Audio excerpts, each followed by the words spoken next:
What exactly is the working triangle? The working triangle is the theory that a kitchen's three main workspaces should form, wait for it, a triangle. The prep and cleanup space, the storage space, and the cooking space.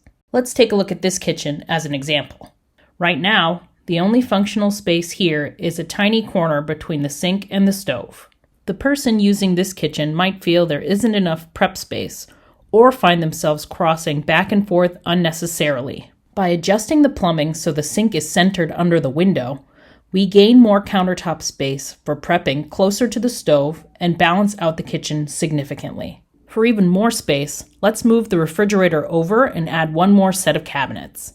This adds a little more storage and offers even more countertop space.